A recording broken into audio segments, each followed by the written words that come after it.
share this video to all your friends. Now let's get into today's lesson. What is the difference between a scalar quantity and a vector quantity? Now, a scalar quantity is a quantity that is completely defined by a single value with an appropriate unit, and we call this single value the magnitude. Now, examples of scalar quantities are, we have the length, mass, speed, and so on and so forth. Now we can talk about the length of a field to be 100 meters, the mass of an object to be 50 kilograms, the speed of a car moving at 30 kilometers per hour. Now these values with their respective units only specify the size or the magnitude of the quantities. Now moving away from a scalar quantity, let's talk about a vector quantity. Now a vector quantity is a quantity that is completely defined when we know not only the magnitude but also the direction in which it operates. So examples of vector quantities are, we have velocity, that is speed in a specified direction. We have acceleration, we have force, and so on and so forth.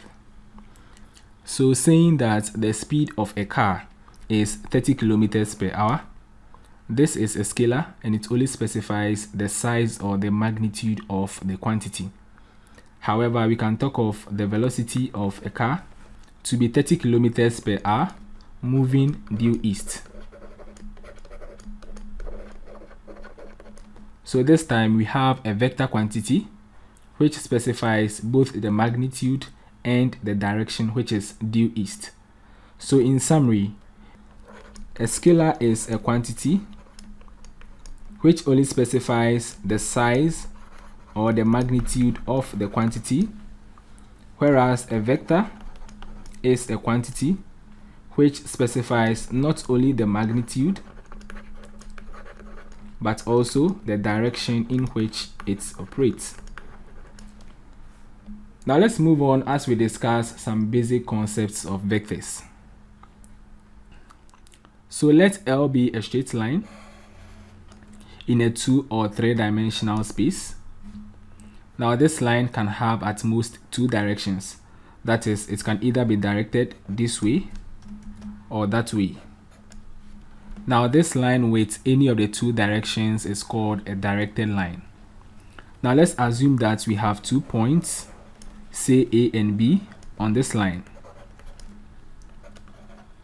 Then we are going to restrict the line L to the line segment AB so that we obtain a directed line segment. Now this directed line segment is called a vector in the sense that it has a magnitude, that is the distance between the 2 points A and B. So that is called the magnitude.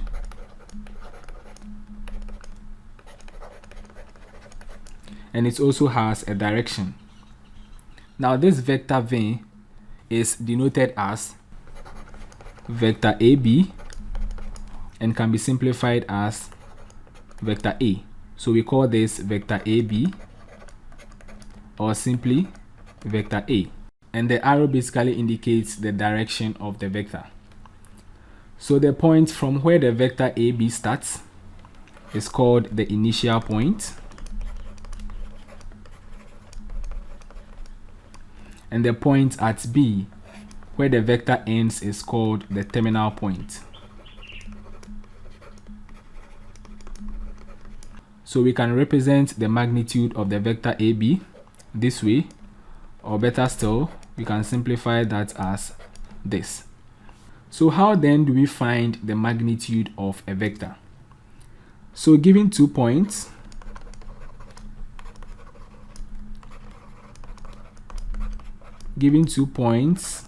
A and B, let's assume that we have A to be 2, 1, and then B to be 5, 4, and then we have vector V to be the directed line segment from A to B.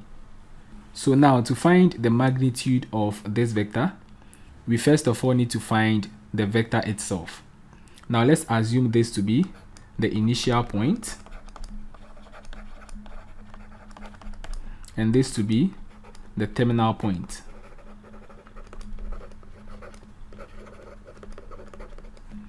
So in that sense, we have this to be x1, y1, and then this to be x2, y2. Therefore, to find the vector that is given by vector v equals the directed line segment from A to B, and that is equal to x2 minus x1 times I plus y2 minus y1 times j. So let's substitute the values of x1, y1, x2, y2 in here. So that's going to be, we have x2 to be 5, x1 to be 2.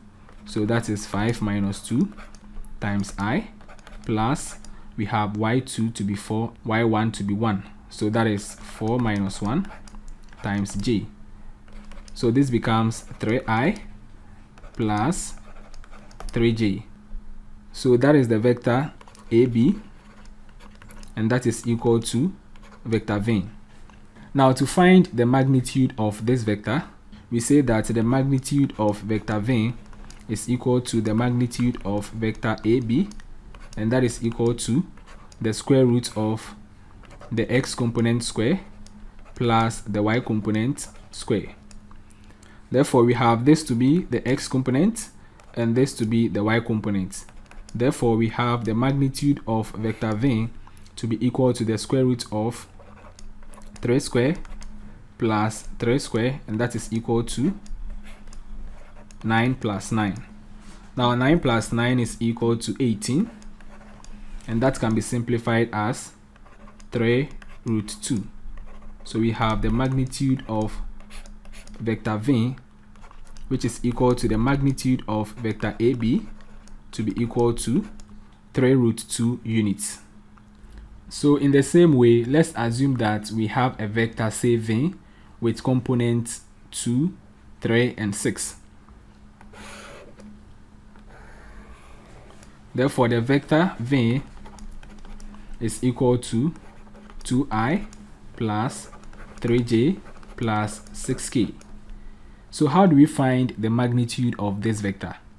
Now the magnitude of this vector is given by the square root of vx square plus vy square plus vz square. Now let's substitute the values of vx, vy, and then vz. So we are going to have the square root of 2 square plus 3 square plus 6 square. So that is equal to, we have the square root of 2 square is 4, 3 square is 9, 6 square is 36. Now 4 plus 9 is 13, plus 36 is 49. So that is equal to the square root of 49, and the square root of 49 is equal to 7. So we have the magnitude of the vector v to be 7 units. Now let's move on as we discuss the various types of vectors that are going to be useful to us in our subsequent lessons. Now the first we are going to start off with is what we call the zero or the null vector. So the zero or the null vector is a type of vector whose initial and terminal points coincide. Now this type of vector is denoted as 0 with the arrow on top, and is equal to 0, 0 in a two-dimensional space, or 0, 0, 0 in a three-dimensional space. Now since this type of vector has 0 components throughout, then it means that the magnitude of such a vector is equal to 0. So this vector has 0 magnitude and has no specified direction.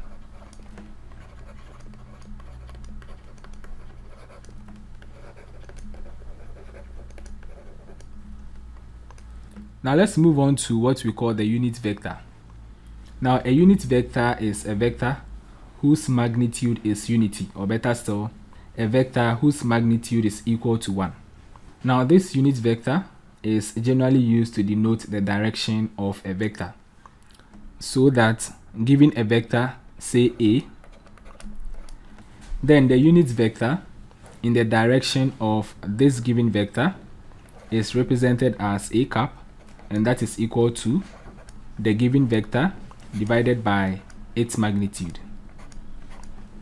So this is the unit vector.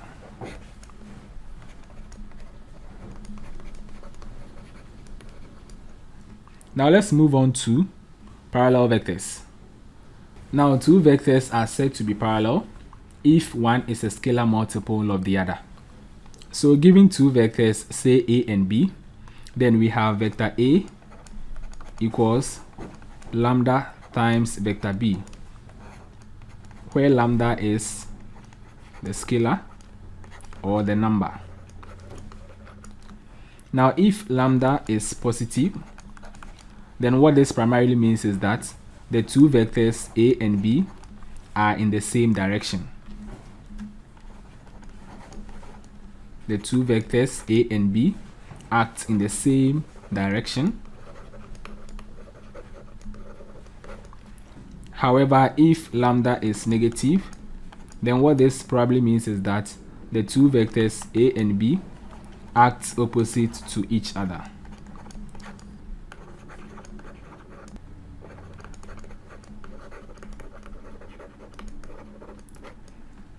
Now to equal vectors. Two vectors are said to be equal if they have the same magnitude and direction.